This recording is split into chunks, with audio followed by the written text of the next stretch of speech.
Hello everyone and welcome back to another Fam 2 Cents cooking video. Now this video is a special one because the recipe that was given to me by my co-host.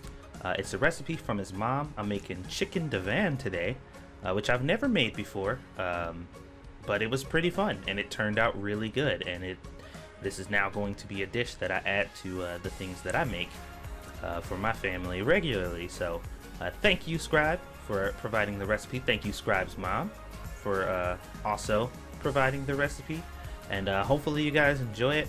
I made it to the best of my ability with the instructions that I had.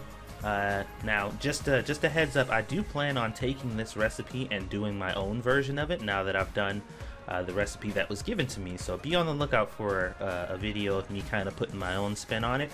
And yeah, hopefully you guys like it. So right now I've cut the chicken breast, sliced them in half to make them a bit thinner so they can cook a little faster, and now I am seasoning them right now, seasoning the chicken breast, and we're going to let those marinate for a little while after we season them. I use garlic powder, onion powder, paprika, salt, and pepper.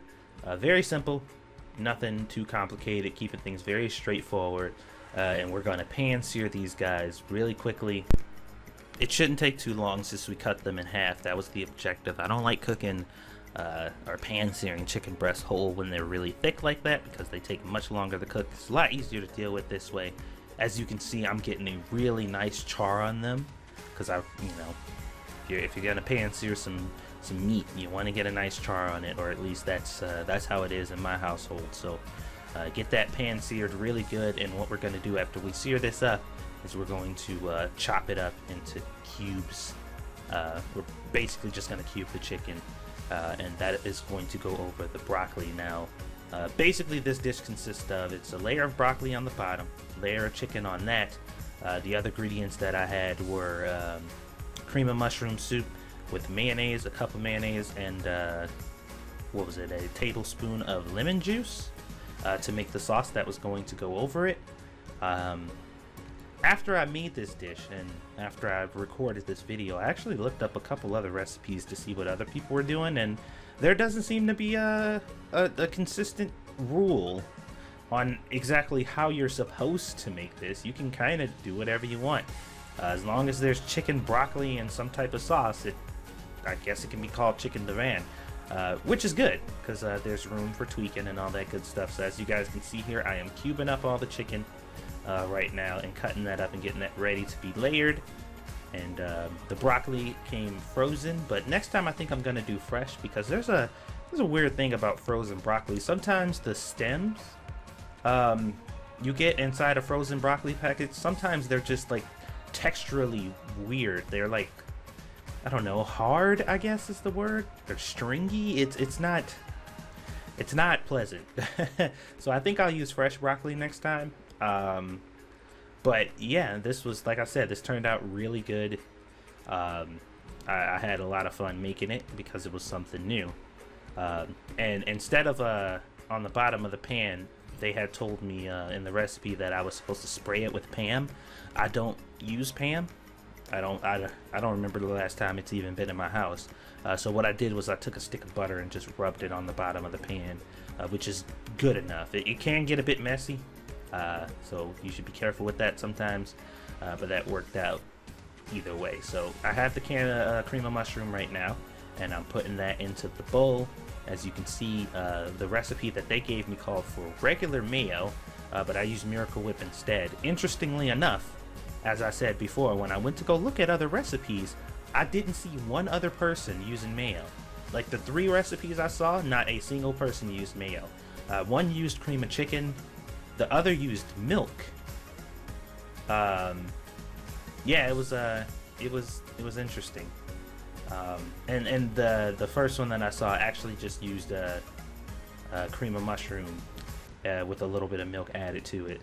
So I guess like I said, it really just depends on how you want it in your household. This is how the Scribe family household does it. So this is the recipe that was given, so I replicated it, and it turned out really good. So I feel like this is one of those dishes that it's hard to mess up. Like, it's really, it would be really difficult to make this not taste good. it's one of those really hearty, stick to your ribs kind of recipes that, you know, it's just it's good. It's casserole, man. You throw some stuff in a pan, you bake it, and it's good. That's how it works, I guess. But yeah, here I am rubbing the butter on the bottom of the pan. You guys can see, you know, just to get a little bit, because like I said, I just don't like the spray stuff. Not a fan of it. I just used to use it a long time ago, but I don't anymore. So that will suffice. If you have spreadable butter, you can actually take it and rub that on the bottom there too. The broccoli was came in a frozen bag, like I said, and I just put a little hot water over it to thaw it out. And there you see me laying the layer of chicken over the top, and then we're going to spread the sauce over there, and you put some shredded cheese on it, and you're pretty much done.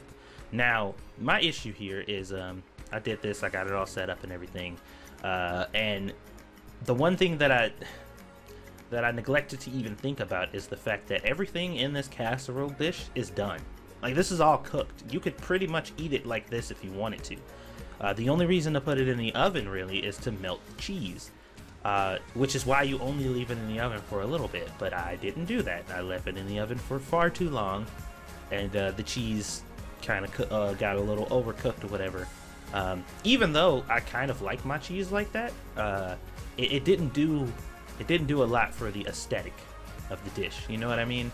And I wanted it to look really good and cheesy, but when you overcook your cheese like that, it doesn't get that melty, delicious look. It just gets that kind of crusty cheese look, and it tastes great, but it doesn't look amazing, unfortunately. But, you know, we're gonna take another swing at this and try it again at some point, and maybe I'll get it right that time. Before we go away though, guys, I want to let you guys know that we hit 400 subscribers, and that is amazing. Thank you guys for hitting that subscribe button.